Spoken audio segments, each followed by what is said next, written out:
Pero vamos a abrir ahora para entender lo que el Señor nos quiere hablar. Fíjense que he estado sintiendo los últimos días, quizás el Señor nos sacó por un tiempo, 21 días exactos nos sacó el Señor para un mover de familia. Fuimos a ver la graduación de nuestro hijo a España y luego de eso nos fuimos a disfrutar unas vacaciones muy merecidas en familia, todos juntos porque no lo hemos visto a él ya casi hace un año. Así que fue un tiempo muy especial, pero fíjense que durante todo el tiempo en el que estábamos ahí, yo sentía que el Señor decía, sepan que estoy cerrando ciclos. Estoy terminando situaciones, estoy cerrando ciclos de tiempo, así como mi hijo se graduó y terminó un ciclo y empieza un nuevo, así como los rehenes fueron entregados el día lunes pasado para hacer ese cierre de lo que estaba pasando en Israel, así como también estamos ayer haciendo el cierre de encuentro con Dios. Así si tú miras tu vida, y hemos estado evaluando con Víctor, hay muchas cosas que terminaron ciclos, empezaron ciclos. La vida de Fernanda entra en un nuevo tiempo. El Señor está avisando, hay un ciclo nuevo que viene para Fernanda y para la familia de Carlitos y de Sheni, viendo milagros y promesas siendo cumplidas. Además sabemos, porque ya lo han predicado, estuve escuchando las prédicas, aunque no estábamos aquí, los estábamos chequeando a ver qué tal predicaba Conchita y qué tal predicaba Eric, ¿verdad? En lo que no estuvimos nosotros. Y sé que el mensaje fue recordarles que estábamos terminando la fiesta de tabernáculos el domingo pasado y que ya entramos a un nuevo año desde el punto de vista del calendario hebreo. Y sé que para algunos esto es nuevo, no es nada raro, no es nada que no pueda explicarles, creo que lo tienen que entender. Hay un calendario hebreo que es el calendario bíblico, el calendario según la agenda de Dios, y hay un calendario que usamos nosotros que es el gregoriano, ¿verdad? ¿Por qué hay dos? Porque el enemigo siempre le gusta meter dos cosas, ¿verdad? Tratar de meter lo suyo versus lo que Dios está haciendo. En el calendario original, que es el del Señor, se mueve en base al cambio de los cierres de mes por los días de la luna, no por el sol, que es como lo hacemos nosotros con el calendario gregoriano. Por eso es que los días son distintos, los meses son más cortos en el calendario judío o hebreo y que el gregoriano. Entonces, si ahorita nosotros estamos por cerrar el 2025 y entrar al 2026, les cuento que ahorita en septiembre empezó el año nuevo hebreo, que es el 5786. Y ustedes dicen, ¡ala, qué montón de diferencia!, ¿verdad?, entre uno y el otro. ¿Saben por qué es diferente? Porque el calendario hebreo viene desde la creación y el gregoriano viene desde que muere Jesús, antes de Jesús y después de Jesús. Por eso es la diferencia de años, ¿ok? ¿Por cuál nos tenemos que guiar nosotros? Para estar en la hora y en el tiempo de Dios, necesitamos estar en el calendario hebreo. Si no, vamos a estar desfasados. Parte del problema de la iglesia evangélica hoy es que no está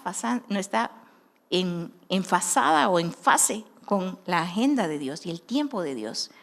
Entonces, vamos un poquito como que descalibrados, diría yo.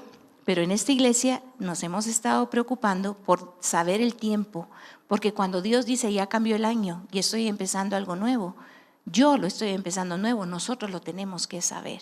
Así que empezó algo nuevo, el Señor nos ha venido avisando que las cosas van a cambiar, transicionar, incluso nos dijo todo el 2025 los voy a preparar para el tiempo de transición, porque las cosas van a cambiar, va a cambiar la atmósfera alrededor de ustedes, va a sentirse el cambio en el ambiente espiritual y natural de la nación y de las naciones, y necesito que ustedes estén apercibidos de los tiempos.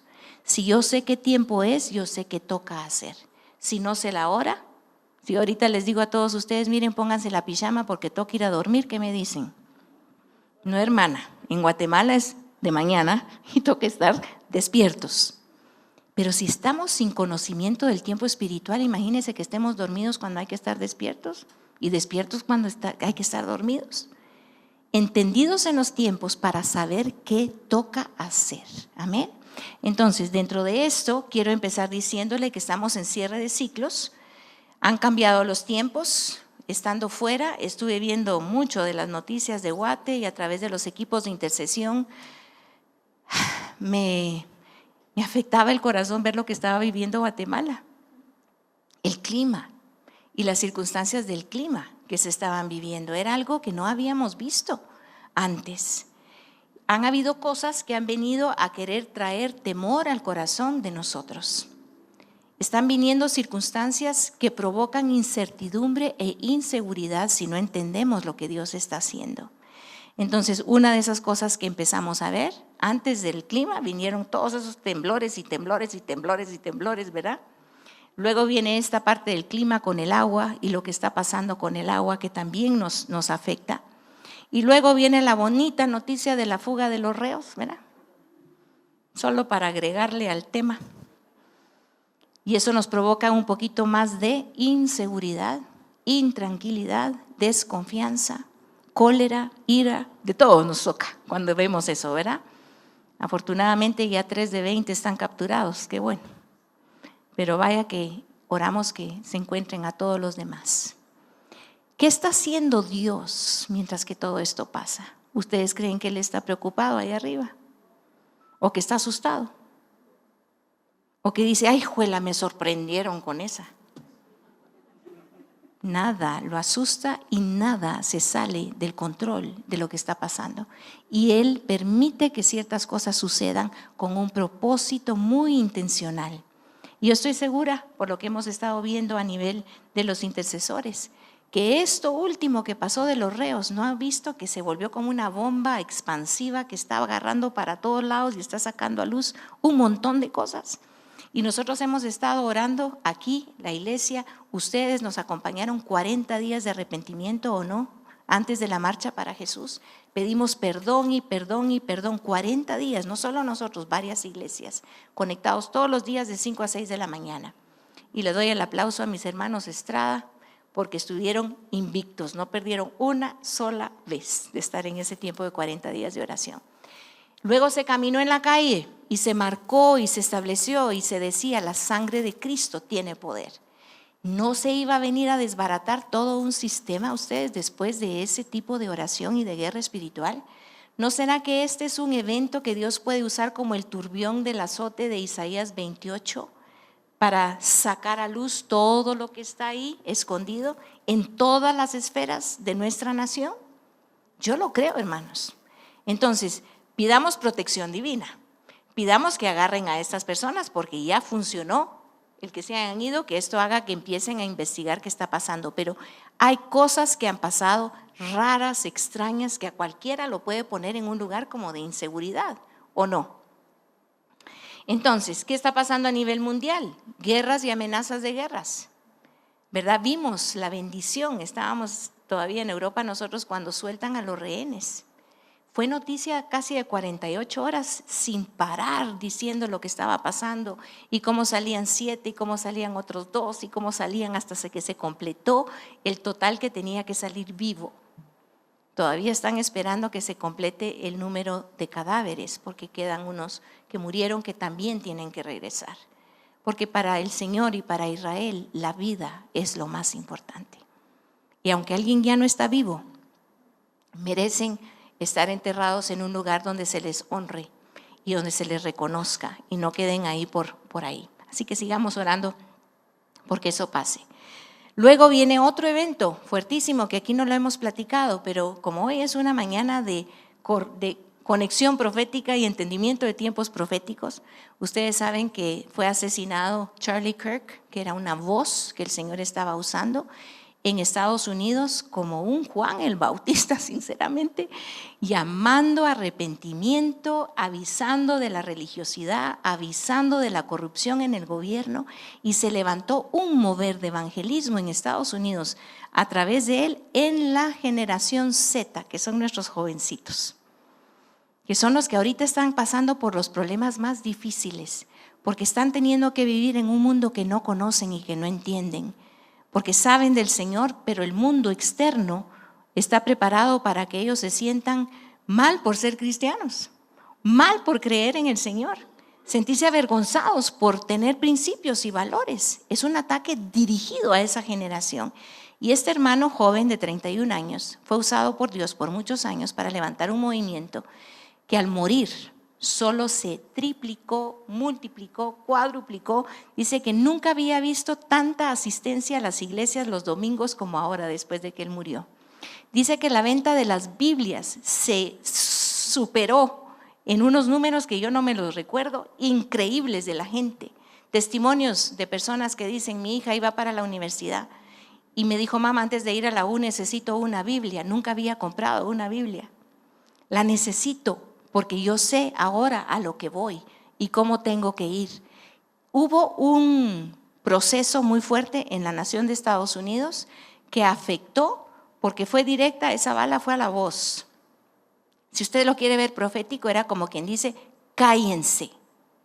Y si no entienden con que matamos a uno y que te podemos matar a ti también, entiéndanlo, tengan miedo de hablar, tengan miedo de tener valores, tengan miedo de defender o un espíritu de temor queriéndose meter, y lejos de levantar el temor, el Señor lo que ha levantado es una osadía y un deseo de cubrir y de vencer esta circunstancia.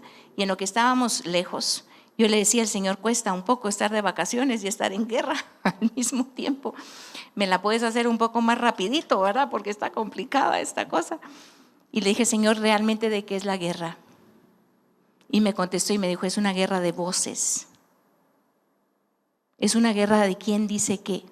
Es una guerra de quién dice la verdad y quién está mintiendo. Y necesito que mi iglesia sea mi voz. Ella es la que conoce la verdad. Ella es la que puede sacar a luz la mentira. Necesito que no cierren su voz, sino tengan osadía y tengan fortaleza para hablar. Entonces, con todo esto, anoche que me acosté, le decía, Señor, siento que todavía no he pegado centro para el mensaje para mañana. Eran las 11 de la noche, ¿verdad, mi amor? Cansado el cuerpecito, pero me puse a adorar con las alabanzas de David. Y le dije, Señor, ¿qué es lo que necesita oír Iglesia Llaves de Sion? Y me dijo, quiero que sepan que voy a quitar todo espíritu de temor que haya entrado al corazón de ellos a causa de lo que se está moviendo a sus alrededores. Necesito enseñarles cómo se hace esto. Entonces quiero que vean conmigo, por favor, a 2 de Timoteo 1. Vamos a empezar ahí y vamos a estudiar el capítulo. 2 de Timoteo, si lo buscan, dice, Pablo, apóstol de Jesucristo, por la voluntad de Dios, según la promesa de la vida que es en Cristo Jesús, a Timoteo, amado hijo, gracia, misericordia y paz de Dios Padre y de Jesucristo nuestro Señor. Esa es la introducción. Voy a ir parte por parte después. Solo leo esto ahorita, el 3. Doy gracias a Dios, al cual sirvo desde mis mayores, con limpia conciencia de que sin cesar me acuerdo de ti en mis oraciones noche y día, deseando verte al acordarme de tus lágrimas para llenarme de gozo, trayendo a la memoria la fe no fingida que hay en ti, la cual habitó primero en tu abuela Loida y en tu madre Eunice, y estoy seguro que en ti también, por lo cual te aconsejo que avives el fuego del don de Dios que está en ti por la imposición de mis manos, porque no nos ha dado Dios espíritu de cobardía, sino de poder, de amor y de dominio propio. Amén. Ahora, ¿qué estaba viviendo Timoteo? ¿Por qué escribe esto Pablo? Y los voy a poner en contexto. Timoteo estaba en una situación muy difícil y le escribe a Pablo. Timoteo es joven, está con una asignación difícil. Él es el pastor general de la iglesia de Éfeso, que es la iglesia más grande que había. ¿Se imagina si alguno de ustedes, si ahorita le dice el Señor, mira, José, te toca dirigir una iglesia de 100,000 gentes? ¿Qué tal? Porque a Pablito se lo llevaron a la cárcel. ¿Cómo se sentiría Timoteo para un llamado así? A quien él busca ayuda entonces con Pablo, y él cuando escribe, Pablo percibe el espíritu de temor que está en Timoteo a través de lo que él escribe. Pablo ya estaba en Roma, él había sido acusado. ¿Se recuerdan que les conté la historia cuando hablamos de Juan y Apocalipsis y Patmos? A Pablo lo tenían en Roma, encarcelado por un juicio falso, por una acusación falsa. Se había metido ahí unos jueces falsos, como en algunos lugares, ¿verdad? Y lo condenaron por algo que no había hecho. Lo condenaron por un incendio que se dio en el año 64. Y les voy a recordar cómo fue eso para que vean el contexto de la persecución que estaba sintiendo la iglesia en ese tiempo, porque no hay nada nuevo bajo el sol, hermanos. Nosotros vamos a vivir persecución. Ya estamos viviendo una persecución. Pero va a ponerse peor, hermanos. No les voy a decir que se va a poner más bonito. Lo que se va a poner mejor es que tú y yo vamos a tener la unción, el poder, la autoridad, el dominio propio, el discernimiento, el entendimiento y ángeles cubriéndonos como nunca antes. Amén. A nosotros en esta asignación que nos tocó, nos mandó un avisito por ahí el apóstol Robert de nuestro viaje, que teníamos que tener cierto cuidado. Cuando un apóstol te manda mensajito así que cuídense, se imaginan, ¿verdad? Anda uno, Dios mío, ¿por dónde van a venir? ¿Qué será? ¿De qué nos tenemos que guardar? El Señor nos protegió gracias a sus oraciones. Estuvimos muy alertas y muy conscientes de lo que estaba pasando, porque ciertamente habían lugares y espacios sumamente feos, con mucha opresión. Se sentía el peligro, sentíamos algo así raro en un lugar en particular, pero el Señor nos guardó. Y con eso, sabiendo eso, el día viernes me toca ir a predicar al congreso profético del hermano Otto Palma. Acabábamos de regresar nosotros de viaje y se me acerca una chica que ni sabía nada de nuestro viaje, ni sabía nada de nada. Cuando termino de predicar y de ministrar a varias personas, me dijo: yo vengo a decirle algo que usted ya sabe, pero me dice el Señor que se lo tengo que decir. Desde que usted se paró, desde que usted entró, hermana, yo vi los ángeles que están alrededor suyo, pero veo dos en particular. Y me dijo: uno se para a sus espaldas, viendo para allá, cuidando sus espaldas, y el otro está aquí a la par, cuidando los espacios y abriéndole los espacios. Y le dije: Señor, gracias, porque yo sé que tú nos proteges y nos está cuidando más de lo que nosotros podemos pedir o pensar. Está en cada circunstancia y en cada momento. Y podemos confiar que donde nos lleve y nos ponga a hacer lo que nos ponga a hacer, Él nunca te expondría a ti como hijo o como hija en un espacio donde pudieras estar en peligro. El peligro puede estar en que estés donde no te toca, o donde Él no te autorizó estar, o haciendo lo que no te toca hacer. Entonces tú tienes que entender cómo caminar en las cosas de Dios para vivir dentro de ese límite de seguridad que el Señor nos ha dado. Entonces veamos cómo estaba la situación. Fíjense que es interesantísima la historia. Ya se dan cuenta que me ha gustado meterme a estudiar un poquito los contextos históricos y todo lo que estaba pasando. Y quiero que sepan que el emperador que hizo que se fuera Pablo a la cárcel se llama Nerón. Pero ¿quién era Nerón ustedes? Vaya que Nerón. ¿Saben que estaba casado con 2 hombres? Venía de 2 tíos, de lo más extraño que se pueda entender, de disfunciones sexuales. Uno de los tíos tenía algo similar a la isla de Epstein, que han oído por ahí, que se llamaba la Isla Dorada. Y esa Isla Dorada era absoluta, se tenía que haber orgías 24 horas al día en esa isla. Y desde ese espacio él gobernaba.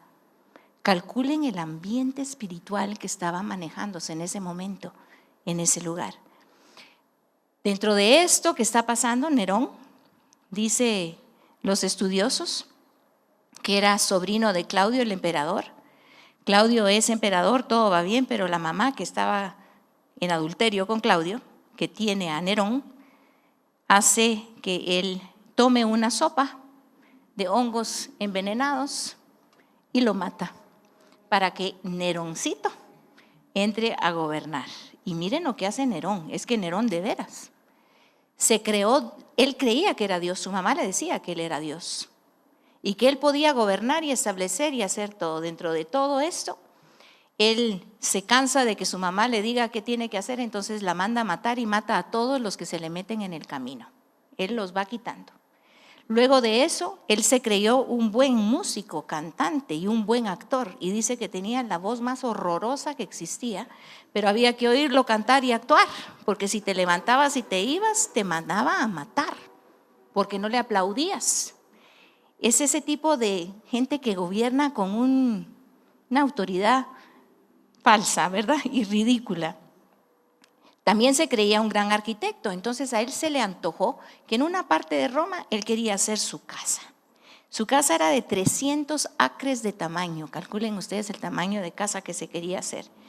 Y como estaba ocupada el área donde él la quería poner, él manda a sus hombres a quemar el espacio, pero se va el incendio para todo Roma. Le dan el territorio para construir su casa, pero llegan los rumores de que él había sido el que había hecho el incendio. Entonces él en sus maquinaciones dice, ¿qué puedo hacer para que esto no caiga sobre mí, sino que caiga sobre alguien más? Y le aconsejaron y le dijeron, mira, hay un problema con un grupo de personitas que andan por ahí llamados cristianos. Échale la culpa a los cristianos y lleva los argumentos para defenderte. Y miren los argumentos que Nerón llevó para que acusaran a Pablo.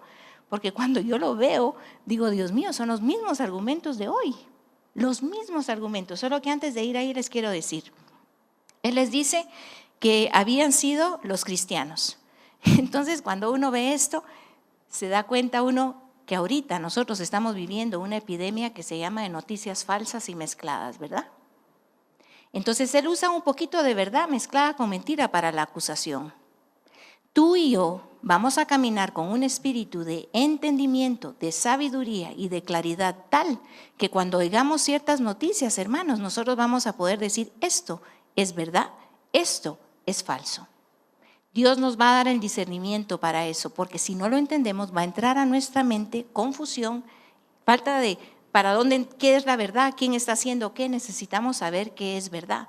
Y al estar estudiando esto, el autor dice, miren, no hay nada nuevo debajo del sol, lo del transgénero. ¿Se recuerdan que ahorita están haciendo eso, verdad? Que operan a los hombres, le quitan sus partes para volverse mujeres y hay todo un grupo de estados y de países que pagan para hacer esos cambios sexuales en los hijos. Ustedes saben que eso pasaba desde el tiempo de la iglesia primitiva. Dice que en Esmirna había un templo a una diosa que se llama Sibilia, que solo podían ser mujeres las sacerdotisas. Y no cualquier mujer, tenía que ser mujer que había sido hombre, que había sido operado, le habían quitado sus partes para volverse mujer. ¿Qué les parece? ¡Wow! Esto viene desde siempre. Son ciclos que regresan, son circunstancias que están regresando. Y nosotros ya al entender las fuerzas espirituales que hay atrás, podemos saber también cómo se pelean, porque dice que por falta de conocimiento mi pueblo perece. Pero si entendemos, decimos, Señor, gracias por dejarnos ver que estas cosas ya eran prácticas dentro de lo que ellos estaban haciendo y viendo. Entonces, ¿con qué se defiende Nerón ante los que estaban juzgándolo? Y dice, mira, 1, los cristianos no tienen autorizado reunirse y lo hacen en oculto. Ellos prefieren obedecer la voz de su Dios que obedecer la voz de ti, que eres Dios y emperador. Cuando ya no nos dejen congregarnos, hermanos, y nos vamos a seguir congregando, porque la iglesia en China se congrega en lo oculto. Es la iglesia más grande que existe aparentemente, la de China y la de Irán. ¿Qué les parece? Los lugares con más opresión. Pero lo que primero dijo es, se juntan sin permiso. 2, hablan de otro Dios y de otro rey.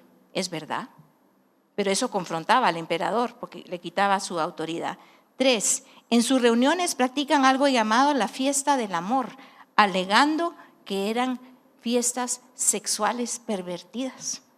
En vez de que el amor en la iglesia era yo te doy todo lo que tengo y tú me das todo lo que tienes y nos ayudamos todos, y era un amor perfecto el que existía en la iglesia primitiva. No era en el área sexual, era en el amor de dar y de servirse uno a los otros, pero él lo tergiversó. Son caníbales, porque oímos que su líder dijo que si no comen de su sangre y si no comen de su cuerpo, no pueden tener comunión con él, que era la Santa Cena. tergiversaban una verdad con otras cosas. Y luego el quinto dice, los cristianos predican que un fuego de juicio vendrá, que es cierto, y vendría y deberíamos de saber que por ese juicio de fuego se quemó la ciudad de Roma, fíjate. Entonces, con todos esos argumentos, van por Pablo y lo meten a la cárcel y lo tienen ahí. Entonces viene la persecución. Fíjense que antes había persecución solo espiritual, entre los fariseos, saduceos, contra los cristianos, pero no había persecución política. Aquí ya empezó la persecución política. ¿Y cuáles eran las ciudades más importantes? Era Roma, Alejandría, Antioquía y Éfeso. ¿Y dónde está Timoteo? En Éfeso, mi cielo, metido en medio de ese lugar. Dicen los historiadores que calculan que era una iglesia de alrededor de 100,000 personas. Me suena enorme eso, ¿no? Pero igual era de las más grandes la iglesia. Estaba el avivamiento, pero viene la persecución cuando ya se llevan a Pablo y se empieza a notar quiénes de los que se congregaban estaban realmente comprometidos con el evangelio. Porque se empezaron a ir y ya no llegaron a congregarse, empezaron a tener temor de llegar a la congregación. Y de repente entonces yo me puse a pensar en Llaves de Sion, cómo se sentiría Timoteo cuando sus líderes se le empiezan a ir y la gente ya no quiere venir y ya no quieren estar por la pandemia, por las cosas, ¿verdad? Todo lo que nos ha pasado. Pero Timoteo empieza a decir, Dios mío, viene la persecución y los míos, los cercanos, se están yendo. Y yo soy el pastor principal, me conocen, saben quién soy. Y seguramente quisieran usarme a mí para matarme delante de todos, para traer temor a todos los cristianos de la comunidad y del territorio romano. Y entonces, ese es el contexto en el que está hablando Timoteo. Está hablando con un espíritu de temor. Por eso ustedes ven aquí en Timoteo cuando Pablo dice de leer entre lágrimas lo que suponen los que leen esto, cuando él dice, trayendo a la memoria la fe, ¿dónde está lo de las lágrimas? En el 4, deseando verte al acordarme de tus lágrimas. Y dicen los historiadores que escriben esta historia de dónde estaba Timoteo, era que él en lo que escribía la carta seguro derramaba lágrimas en el papel. Y Pablo podía ver las lágrimas en eso que él estaba escribiendo, del temor que él estaba sintiendo de lo que estaba pasando. Entonces, cuando entra temor, es un espíritu. Ustedes saben que el temor es un espíritu. Tiene nombre y se mueve con asignación. El espíritu de temor busca espacios en tu vida y en la mía, momentos específicos donde abrimos puertas para que entre el temor. ¿Y cómo trabaja el temor? Te da una mala noticia tras otra mala noticia, tras otra mala noticia, tras otra mala noticia. La primera estás fuerte, la segunda medio, la tercera, la cuarta ya entró. Y si te agarra cansado, y si te agarra sin estar en oración, y si te agarra sin estar congregado, y si te agarra sin palabra, ese espíritu penetra tu mente con una habilidad impresionante. Y eso fue lo que estaba pasando con Timoteo. Y uno se pone a pensar, solo de ver tanta noticia ustedes estamos viendo de todo pasando al mismo tiempo, ¿verdad? Que si ya va a explotar lo de Venezuela, que ya va a caer, porque nos ayudaría mucho, ¿verdad? Estamos viendo que Israel empieza a pelear otra vez en Gaza esta mañana. Ya habían hecho el cese del fuego, pero no han devuelto los cuerpos y se rompió la regla. Los de Gaza pasaron una línea amarilla que habían dejado marcado que no podían pasar, pues se la pasaron.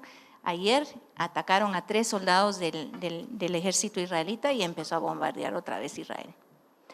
Entonces vemos que medio se arregla y la cosa se viene para abajo. Lo que está pasando en Ucrania, Rusia, lo que está pasando en Pakistán, India. Cuando uno ve todo, está convulsionada las naciones, hermanos. Estamos viendo delante de nuestros ojos que el Señor está dejándonos ver los dolores, esos dolores que dice, principio de dolores que anuncia el Señor en la palabra. Pero no es para que tengamos temor, es para que sepamos cómo tenemos que actuar. La iglesia entonces con Timoteo estaba paralizada y pasando un momento muy difícil, no puede caminar. como necesita hacerlo. Entonces, esa misma forma que trabajó con Timoteo lo puede hacer con nosotros. Nosotros debemos de percibir qué cosas están logrando entrar a nuestros pensamientos para que entre un espíritu de temor.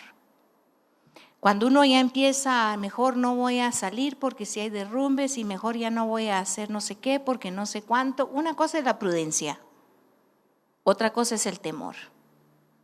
El temor te paraliza, te limita, te aísla, te inactiva. La prudencia te lleva en espacios tal vez complicados, pero con seguridad. Amén. Hay una diferencia entre las dos cosas. Entonces, en 2 de Timoteo 1:4 dice, deseando verte al acordarme de tus lágrimas para llenarme de gozo. Ahí es donde les digo que probablemente Pablo está sintiendo el dolor y el temor en Timoteo, y él sintiéndose lejos sin poder salir de la cárcel. En vez de que Pablo dijera, mira, yo soy el que está en la cárcel. Y no lo metían en una cárcel como mariscal, ustedes, ahí lo metían a una cárcel de meterlo en hoyos. ¿Cómo se llamaban? Las mazmorras. Y horrible, lo metían a espacios donde ni el sol pegaba por días. Y Pablo desde ahí ministrando a Timoteo.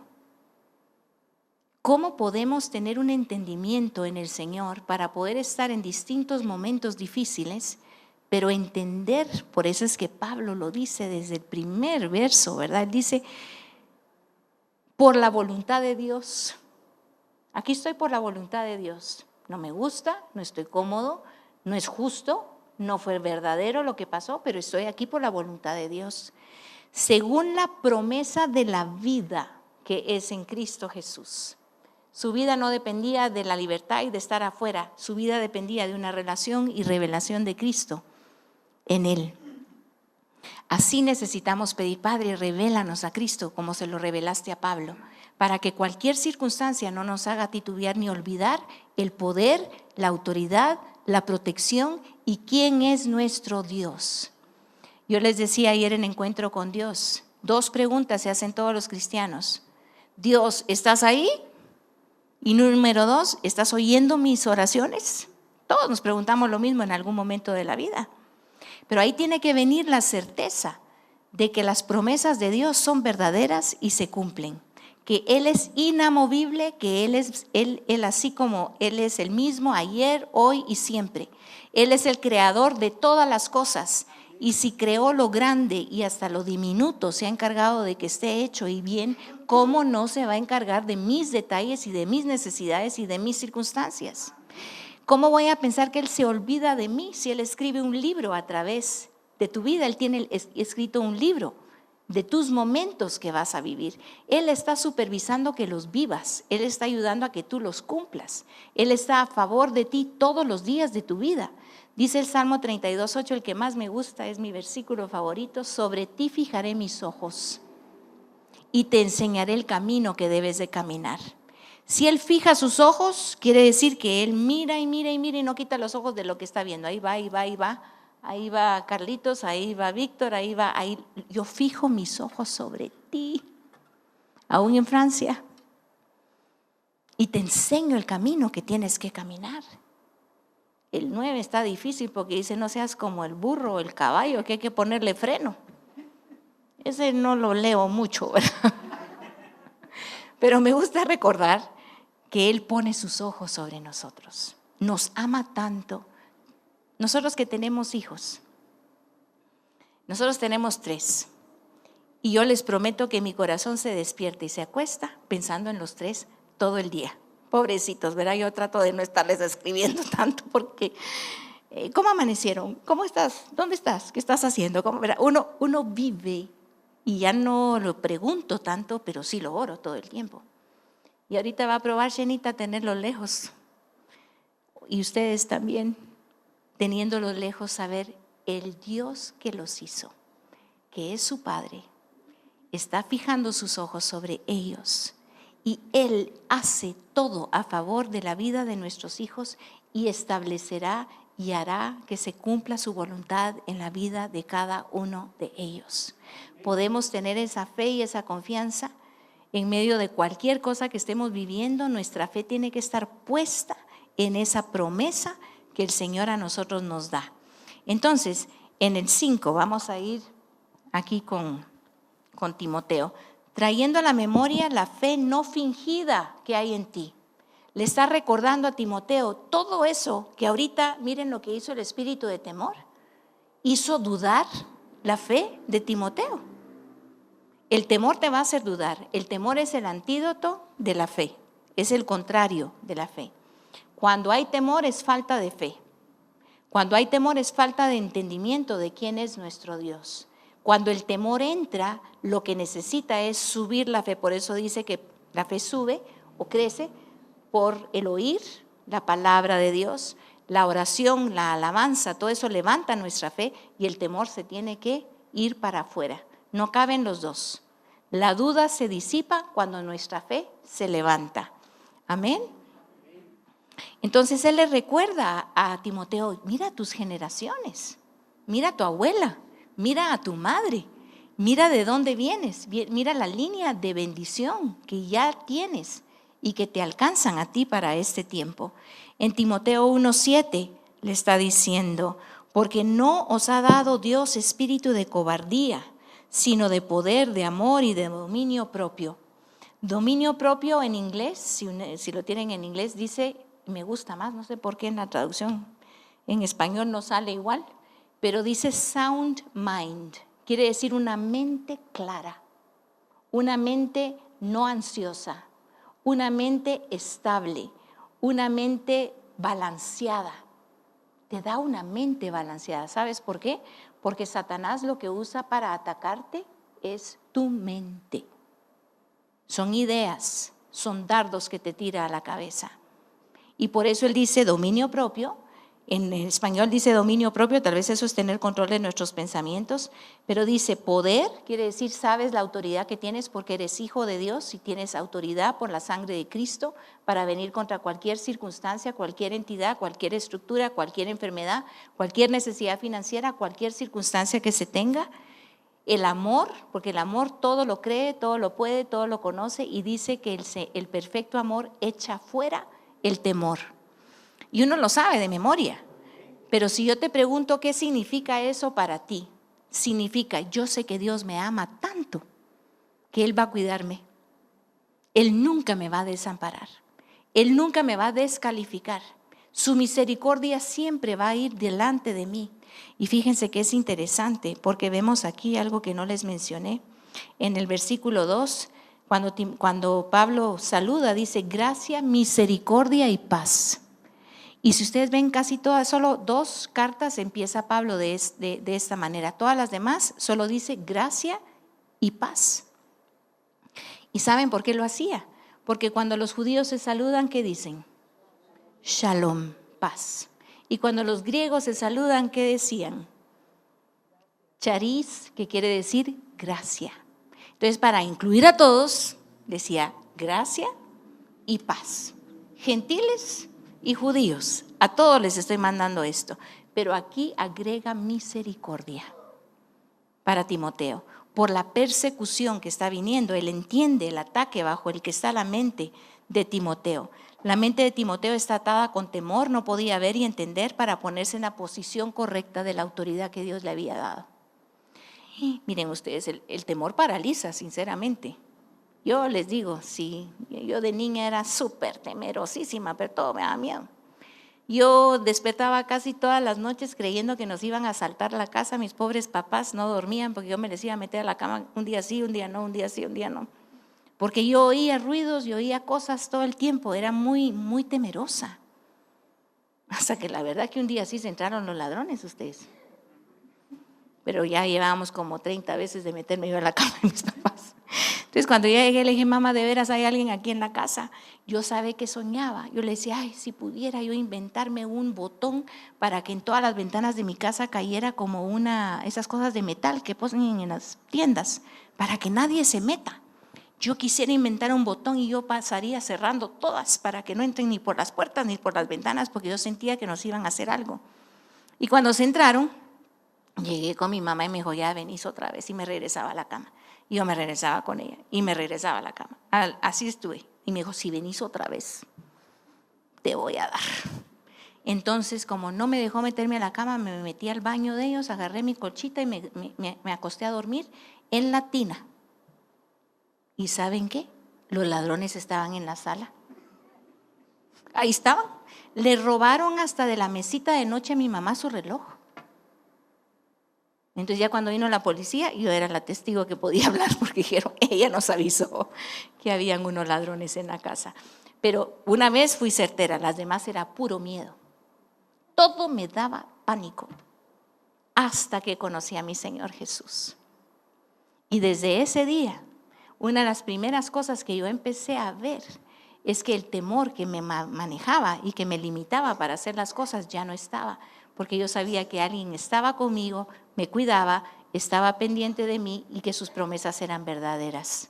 Amén. Ahora, la fe va a ser probada, hermanos. Si ustedes tienen un nivel de fe, yo tengo un nivel de fe también, pero tenemos que llegar a una medida.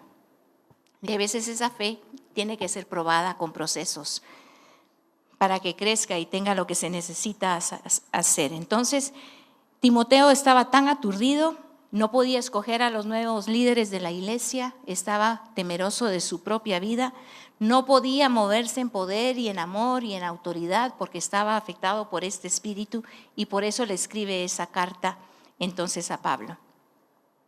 Vemos que Pablo rapidito entiende lo que está pasando y le empieza a escribir y contestar. Llegamos entonces al 8. Dice, por tanto no te avergüences de dar testimonio de nuestro Señor, ni de mí, preso suyo, sino participa de las aflicciones por el Evangelio según el poder de Dios, quien nos salvó y llamó como llamamiento santo, no conforme a nuestras obras, sino según el propósito suyo y la gracia que nos fue dada en Cristo Jesús antes de los tiempos de los siglos, pero que ahora han sido manifestadas por la aparición de nuestro Salvador Jesucristo, el cual quitó la muerte y sacó a luz la vida y la inmortalidad por el Evangelio, del cual yo fui constituido predicador, apóstol y maestro de los gentiles, por lo cual asimismo padezco esto, pero no me avergüenzo, porque yo sé a quién he creído y estoy seguro que es poderoso para guardar mi depósito para aquel día. Entonces, cuando vengan algunas circunstancias y te pregunten qué crees de acerca de ciertas cosas, por ejemplo, el aborto, el matrimonio igualitario, por Israel ustedes, donde anduvimos. El último lugar donde estuvimos está lleno de inmigrantes musulmanes y es un odio por Israel ustedes. Dios mío, nosotros aquí en Guate vivimos en la gloria. La verdad que lo que Guate ha sembrado por Israel nos permite tener una percepción distinta, pero pudimos experimentar en España y en Francia el odio por Israel. Una cosa que no es normal. Es un espíritu antisemita verdaderamente metido por Satanás dentro de las personas. Y cuando te pregunten por qué debemos de defender la guerra de Israel y lo que está pasando, a nosotros ya nos toca enfrentar a nuestros hijos con algunas preguntas que nos hacen. Y eso no es genocidio, y eso no es no sé qué, y eso no te amedrenta, contestas con la palabra, entiendes lo que está pasando y cómo tienes que hablar y cómo tienes que defender, o mejor te quedas callado. Porque el Señor dice, el que se avergüence de mí en la tierra, yo me avergonzaré de ti en el cielo. No nos podemos avergonzar de nuestra fe, ni nos podemos avergonzar de lo que creemos y lo que el Señor nos ha pedido que defendamos. No podemos avergonzarnos de los valores que el Señor nos ha dado, a pesar de la guerra y la presión que viene sobre nosotros, y mucho más sobre la congregación de mis chiquitos de la generación Z, como tú, mi amor. Ustedes son de los que Dios va a preparar más fuertes que nunca, porque los va a usar como una voz suya en medio de esas generaciones. Lo que hizo el Señor, o permitió hacer el Señor con la vida de Charlie Kirk, es que esa generación Z se despertó y dijo, nos están mintiendo, nos están hablando cosas que no son verdad. Esto de la Biblia es la verdad, esto es lo que queremos creer, esto es lo que queremos defender. Y se han levantado con una osadía que están haciendo un llamado dentro de poco para una convocatoria de jóvenes que calculan que van a ser cerca de 1 millón de jóvenes congregados y moviéndose a favor del Evangelio, a favor de Jesucristo y a favor de la iglesia. Y entonces ahora sí va a venir el choque de voces. Va a venir el choque de la verdad contra la mentira y nosotros no podemos hablar con odio ni con juicio, tenemos que hablar con amor y con verdad. Y tenemos que conocer esa verdad para defenderla como el Señor quiere que nosotros lo podamos hacer en un tiempo como este. Amén. Entonces dice, si hacéis lo correcto y te paras por el Evangelio, el poder de Dios se une contigo y te ayuda para romper y abortar toda cosa que se esté levantando en contra de lo que el Señor quiere hacer. Tenemos que escoger. Ahorita el Señor sí nos está preguntando a cada rato, escoge tú, ¿qué crees? Escoge tú tu posición y escoge tú la postura. Escoge qué vas a querer hacer. Porque dice 2 de Timoteo 3:1, si se van conmigo al 3:1, también debes de saber esto, que en los postreros días vendrán tiempos peligrosos. Porque habrá hombres amadores de sí mismos, avaros, vanagloriosos, soberbios, blasfemos, desobedientes a los padres, ingratos, impíos, sin afecto natural, implacables, calumniadores, intemperantes, crueles, aborrecedores de lo bueno, traidores, impetuosos, infatuados, amadores de los deleites más que de Dios, que tendrán apariencia de piedad, pero negarán la eficiencia de ella. A estos evita. Eviten.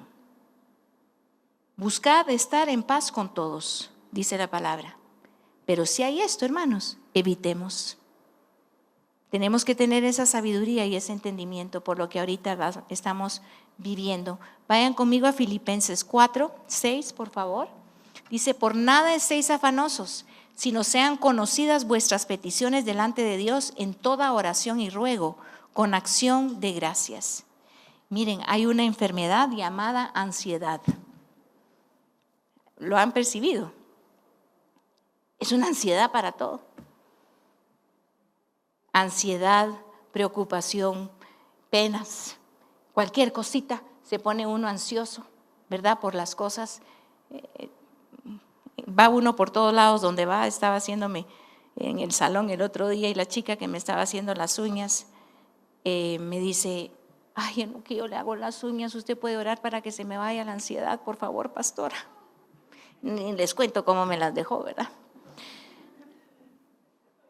Pero oramos. No sé qué tengo, me dice, no duermo, no puedo dejar de pensar qué va a pasar aquí, qué va a pasar allá, qué va a pasar aquí, qué va a pasar allá. Estoy atormentada. Y yo pensé, ella es una de muchas. Y por ahí nos quiere atacar el enemigo a todos. Algo pasa y empieza la ansiedad a activarse en todos nosotros. Se da una circunstancia como el clima, se da una circunstancia a nivel familiar, se da una circunstancia a nivel financiero. Y rápido piensa uno, Dios mío, ¿y ahora qué va a pasar? ¿Y si pasa esto? ¿Y si pasa lo otro? Hay un mal que podemos vivir que es la preocupación. Es ocuparte antes de tiempo por las cosas. Ni siquiera han pasado. De plano ni van a pasar. Pero tú ya sufriste todo el momento. Yo acepto que ese es un mal familiar. Soy de esas mamás, de esas mamás que cuando los hijos salían hasta que regresaban, yo no me duermo mucha. Y aquel roncando de lo más delicioso, yo decía, qué rico. Pero yo hasta que no miro que entren, ¿verdad? Viéndola. Si supieran, cuando ellos entran yo ya estoy acostada en la cama, pero si supieran he pasado en el cuarto viendo por la ventana, viendo la hora, viendo qué, cómo, qué. Y cuando ya están entrando, que oigo que clic, cierra el carrito, ya me voy a la cama y ni cuenta se dieron que a mí me tuvieron velándolos. Y me dice Víctor, Helen, ¿por qué haces eso? ¿Ha pasado algo alguna vez? Pues no, pero ¿y si pasa? Entonces, preocupación. Se ocupa uno antes de tiempo. Mejor hacer esto, ¿verdad? Decir, Señor, ellos están en tus manos. Ellos ya no viven con nosotros. Yo no sé ahora las agendas y los tiempos, pero sí le puedo decir al Señor, manda ángeles que vigilen por ellos, Señor. y yo confiaré que tú estarás guardando sus vidas de día y de noche. Amén. Así como los jóvenes se preocupan por los papás, por las enfermedades de los padres, por las circunstancias de los padres, entra ansiedad. Y si pasa esto, y si el diagnóstico, y si, ¿qué hacemos, hermano, con esa ansiedad? Nos metemos con el Padre, ¿verdad? Y le decimos, mi cuerpo es tuyo, mi vida es tuya y mi agenda es tuya. Entro en una paz sobrenatural y no dejo que el temor entre a mi corazón, sino un espíritu de fe. Amén. Podemos trabajar de formas diferentes ante diferentes circunstancias. Efesios 6:11, ya casi vamos ustedes. Efesios 10:11. Cuando pasan ciertas cosas, se puede abrir una puerta para que el enemigo meta muerte y destrucción a través de tu mente. Por eso nos dice la palabra, vestíos de toda la armadura de Dios para que podáis estar firmes contra las acechanzas del diablo. Fíjense que en otra palabra dice, en 2 Corintios 2:11 dice, esto se los platico el miércoles un poco más, que no ignoremos las maquinaciones de Satanás. Pero fíjense que viendo el original de Satanás, me estoy dando cuenta que no es un nombre, es una función. No es nombre, es función. ¿Y cuál es la función de Satanás? Fíjense que si uno se va al original, lo que quiere decir es el nombre de Satanás, que significa lanzar repetido o enviar una y otra vez un mensaje a la mente hasta que penetre su pensamiento, la mentira de él, a la mente de nosotros. Entonces él llega y te manda un dardazo. Estás enfermo, tenés cáncer. ¿Verdad? Entra un espíritu de fe, entra temor, entra a querer entender qué toca hacer. Cuando esto, él viene con el primer mensaje, ¿verdad? Y después ya viene, cuando ve que estás fuerte en la fe, empieza a hablar haciéndose como es Dios, como que si él fuera Dios. Y uno que no conoce la voz puede empezar a creer que el que le está hablando a uno es Dios y es Satanás. Porque dice, así me va a oír. Y entonces lo voy a mandar el mensaje así. Te vas a morir. De esta no salís. No va a haber para salir de esta. Y después te la sigue dando una y otra y otra y otra vez hasta que tu fe se va y entra el espíritu a la mente y contemplas el pensamiento. Y se anida algo en la mente. Entonces, hoy termino ahí, el miércoles yo les voy a hablar un poco más de qué podemos hacer para ser bien astutos. Dice la palabra que tenemos que ser mansos como la paloma, pero astutos como la serpiente, ¿verdad? Tenemos que ser astutos para saber cómo activar y cómo movernos en estos tiempos por las circunstancias que estamos viviendo. Si yo pudiera pasarles una maquinita radiográfica que me dijera una lista de cosas que a ti te tienen preocupado, aquí llenaríamos llaves de Sión hasta el techo, ¿verdad? De toda la lista de preocupaciones que cada corazoncito aquí anda cargando.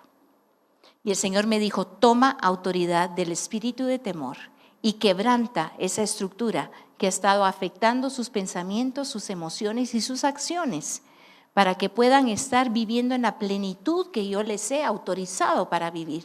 Tienen mi poder, tienen mi autoridad, tienen mi respaldo, tienen mi cuidado, tienen mi provisión, tienen mi protección, tienen mi voz, que es la verdadera voz, que viene a quebrantar todo espíritu de mentira y de ansiedad que ha podido querer entrar en tu corazón. Amén. ¿Identifican esas áreas de temor? ¿Identifican? Es bueno saber dónde está y por dónde entró el pensamiento, por dónde entró esa idea, por qué logró entrar ese dardo. Dice la palabra que levantemos un escudo de fe enfrente de nuestro corazón para que los dardos del enemigo no nos puedan afectar.